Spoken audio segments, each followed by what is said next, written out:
Here's a question that might make you uncomfortable. What if everything you've been told about success is a lie? You know the story. Work hard, hustle relentlessly, stay disciplined, and success will be yours.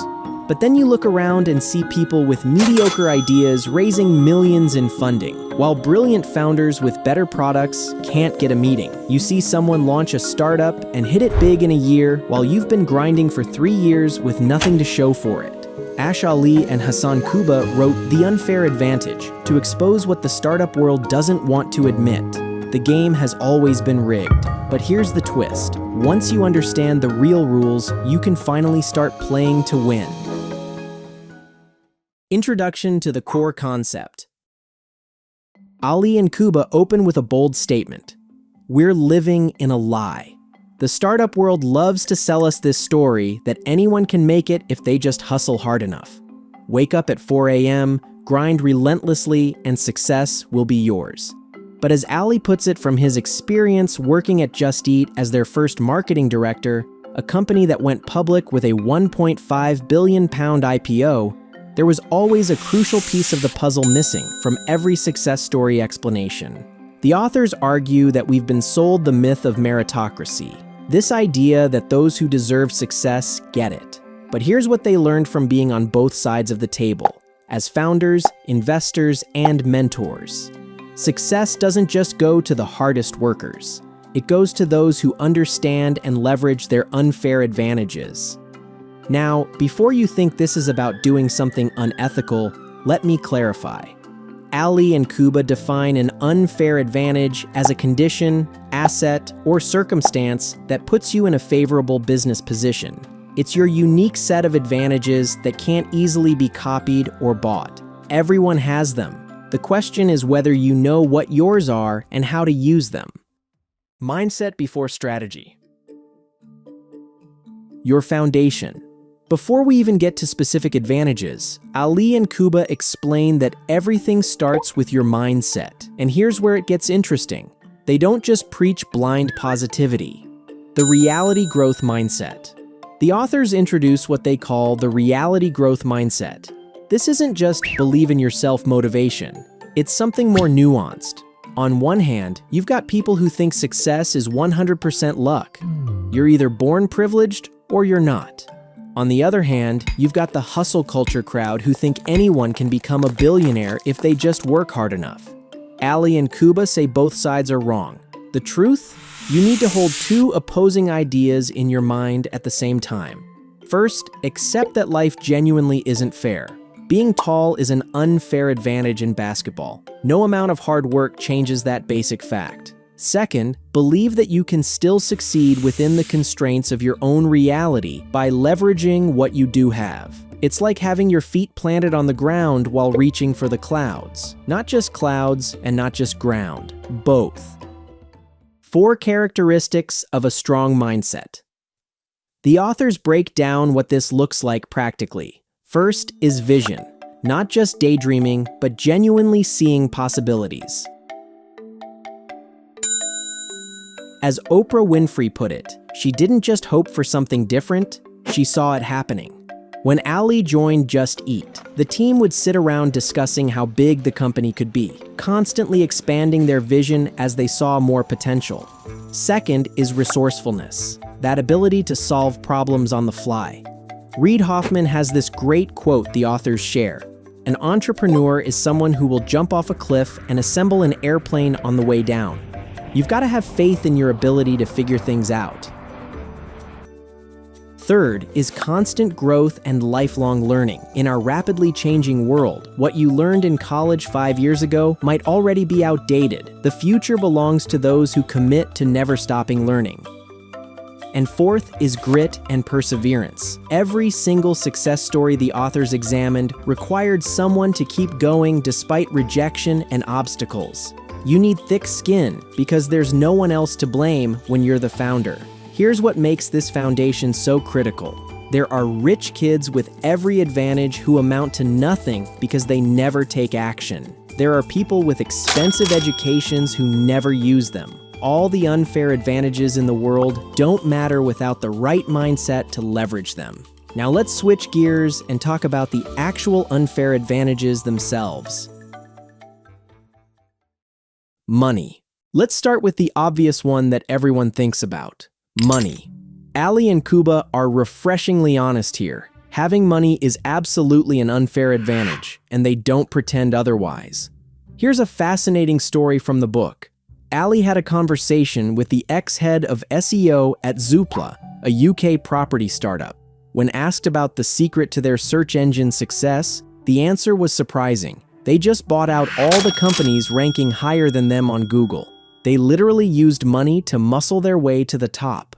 The authors introduce two key startup concepts here. Your runway is how long you can survive before running out of money. Your burn rate is how much you're losing each month.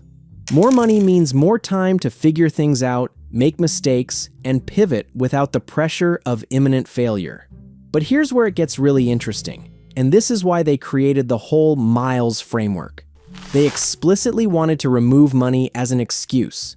Jan Koum, founder of WhatsApp, was once so poor he was living in a house provided by social services. He still built a company worth billions. How? By leveraging his other unfair advantages, his expertise as a programmer and his unique insight from growing up in communist Ukraine, which shaped WhatsApp's strong privacy stance. The authors point out that if you don't have money, you need to be strategic. You can bootstrap, keep your burn rate incredibly low, or work on building other unfair advantages first. Intelligence. Now let's talk about intelligence, but not the way you might think. Ali and Kubba break this into three types. First, there's book smarts, traditional IQ, analytical thinking, the ability to learn quickly. While this helps, interestingly, the authors point out it can sometimes be a disadvantage. Why? Because super intelligent people can foresee all 50 ways something might fail and talk themselves out of even trying. Richard Branson, who has dyslexia, actually credits learning to delegate to smarter people as key to his success. Second is social and emotional intelligence. This is huge for entrepreneurship. The authors share this story about Hasan working at an investment brokerage, where he watched salespeople who'd never gone to university close massive deals over the phone through pure social intelligence, reading people, building rapport, knowing when to push and when to back off. Third, and perhaps most important for founders, is creativity, but not in some mystical artistic sense. Ali and Kubba define creativity as intersectional thinking, connecting dots from different fields to solve problems in unique ways. Steve Jobs wandering into a calligraphy class led directly to Mac computers, revolutionizing typography and design in computing. That's creative intelligence at work. But wait, there's more to this category. The authors emphasize that intelligence alone isn't enough. You need insight. Insight means seeing below the surface to understand something others miss. It's finding the real problem to solve, not just the obvious one. The Collison brothers, who founded Stripe, had the insight that while PayPal focused on customer needs, developers desperately needed an easier payment system. That insight, plus their technical expertise, built a company worth over $20 billion. The key to gaining insight: talk to potential customers. Even better, be your own target customer. You'll understand the problem intimately, or get a job in an industry to truly understand its pain points. Domain expertise is incredibly valuable. Here's a practical example. Tristan Walker, who grew up in the projects with a single mother, became the founder of Walker & Company, a beauty brand for people of color struggling with razor burn. His personal experience gave him an insight that others in the beauty industry completely missed. Procter & Gamble eventually bought his company for an estimated $20 to $40 million. Location and luck.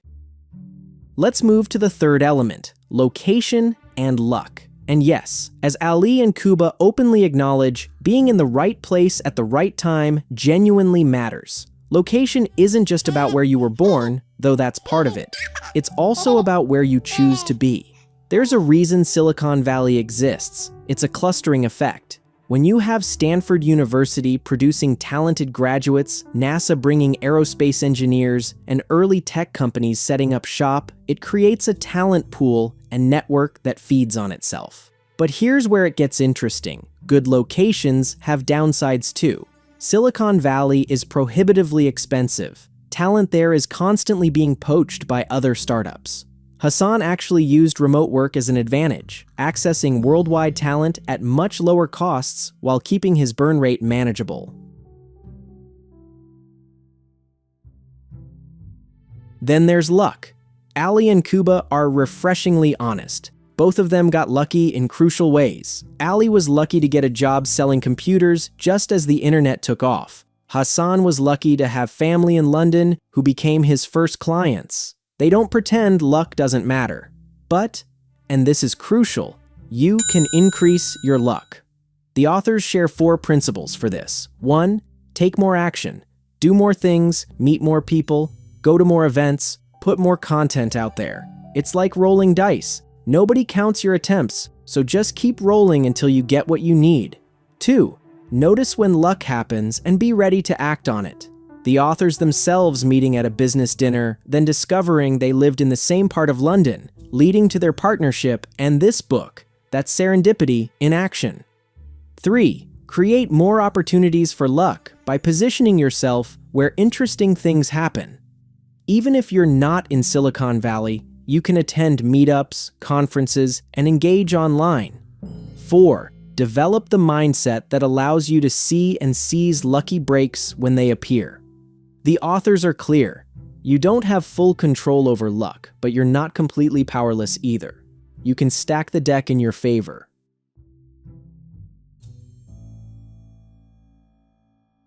Now let's talk about the 4th element, education and expertise. And this is where Ali's story becomes particularly interesting because he dropped out of college twice and never went to university. Yet he's incredibly successful. The authors break education down honestly. Yes, data shows that most successful entrepreneurs went to top universities. Over 40% of the most influential people in the UK went to private schools, even though these represent only 7% of schools. The list of entrepreneurs from elite schools is staggering. Zuckerberg, Musk, Spiegel, Gates, and many more. But Ali and Kubba dig deeper. What are the actual benefits of formal education? They identify 3: knowledge, network, and signaling. Knowledge is the stuff you learn. Network is the people you meet. And signaling is what having Harvard or Oxford on your resume tells investors and potential partners about you. It's a status symbol. For non-technical founders, the authors argue the main value is actually signaling and networking. But for technical founders, the knowledge itself is absolutely crucial. Larry Page and Sergey Brin couldn't have created Google without their Stanford computer science PhDs. Their dissertation research on mapping the internet's structure led directly to Google's breakthrough algorithm. Now here's where expertise comes in. This is potentially even more powerful than formal education. Expertise is self-taught, learned by doing. Ali developed his expertise by reading books after his shift at Staples and immediately applying what he learned to real projects. Hasan took online courses and then applied the techniques. The authors define an expert as somebody who obtains results that are vastly superior to those obtained by the majority of the population. Notice, nothing in there about degrees or certifications. It's about actual results.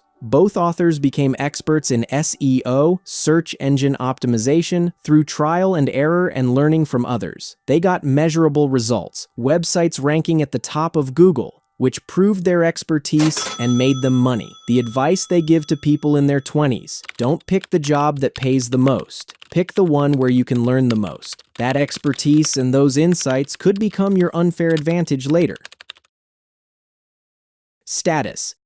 All right, final element of the Miles framework, status. And this one ties everything together because it's affected by all the other elements. Ali and Kubba break status into 3 types. First is economic capital, basically money, which we already covered. Second is cultural capital, how you dress, talk, your accent, your manners, your tastes. There's this fascinating example in the book about banking applicants being rejected for wearing brown shoes instead of black. These unspoken codes signal your social background and can open or close doors. Third is social capital, your network, your connections, who you know. This is huge.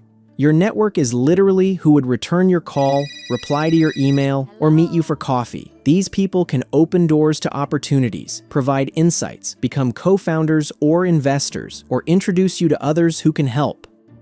The interesting thing about status is that all the other Miles elements feed into it. Ali increased his status through building expertise in digital marketing. Having money obviously increases your economic status. Being in the right location adds status. Education from prestigious universities absolutely adds status. The authors share how, after Just Eat's big TV campaign, suddenly everyone wanted to partner with them. Ali got invited to meet Richard Branson, which increased his own status through association. That's social capital at work. But here's where it gets uncomfortable. Status is also tied to prejudice and unconscious bias. The authors don't shy away from this. If you look like a young white guy who dropped out of Harvard, you're statistically more likely to get investment. That's just reality. Strategic application. So we've covered mindset and all 5 elements of Miles. Now what? Let's talk about how to actually use this knowledge, because Ali and Kubba don't just leave you with theory. Finding your why. First, you need to get clear on your why. Why are you doing this? The authors emphasize this has to come from you, not from other people's expectations. If you're chasing success just for external approval, you'll be miserable even if you succeed. Your definition of success needs to be process-oriented and focused on inner fulfillment, not just financial metrics. Because financial success, you'll never have 100% control over that. The authors break down 2 main types of startups. There are lifestyle startups, businesses designed to sustain a certain lifestyle and income. Think local dental practices, marketing agencies, niche online shops. These are profitable, sustainable businesses, but they're not going to make you a billionaire. Then there are hyper-growth startups, the Silicon Valley-style businesses built on scalable technology. Now here's the thing. These are binary. They either succeed massively or fail completely. Venture capitalists invest in hundreds of these knowing that maybe 15 out of 200 will generate 95% of the returns. Think about that for a second. Neither type is better or worse. It really depends on your goals and your unfair advantages. If you don't have money and aren't in Silicon Valley, maybe a bootstrapped lifestyle business makes more sense. If you have technical expertise and strong connections in a hub, maybe shoot for hypergrowth. Here's something crucial the authors reveal. Your idea doesn't need to be completely unique. Google wasn't the first search engine. Facebook wasn't the first social network. Amazon wasn't the first e-commerce site. Spotify wasn't the first music platform. What mattered was execution combined with unfair advantages. Google succeeded because Page and Brin had the technical expertise and insight to create better search results. Facebook succeeded because of Zuckerberg's strategy of rolling out university by university, the timing with broadband and smartphones, plus his incredible network of mentors. Ideas come from intersectional thinking, taking concepts from one field and applying them to another. The author's friend Rune Sovndal, co-founder of a £30 million a year startup, literally can't go to the supermarket without spotting 4 to 5 business ideas. That's a trained skill, not magic.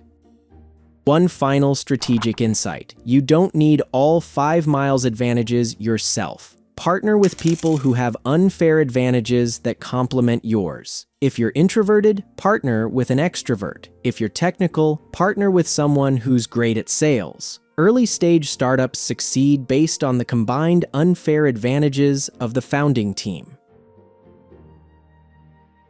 Conclusion. So let's bring this all together. Ali and Kubba's central message is radical but practical. Stop pretending we live in a pure meritocracy. Stop beating yourself up for not being Mark Zuckerberg. Stop thinking you just need to hustle harder. Instead, do this. Audit your unfair advantages honestly. Look at your mindset. Do you have reality growth thinking, vision, resourcefulness, grit? Then go through Miles. What's your money situation?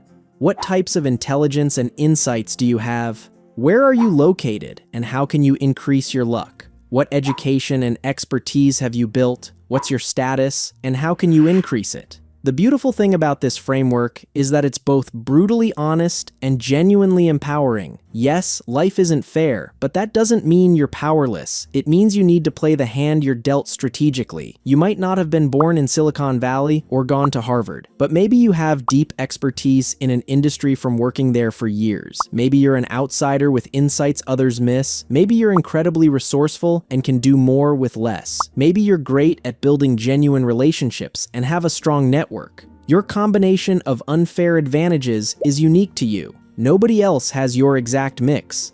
The question isn't whether you have unfair advantages, you do. The question is, do you know what they are? And are you leveraging them strategically? As the authors put it, success comes from identifying and leveraging elements outside your direct control while simultaneously taking massive action on what is in your control. Hold both truths. Life isn't fair, and you can still win your own version of success.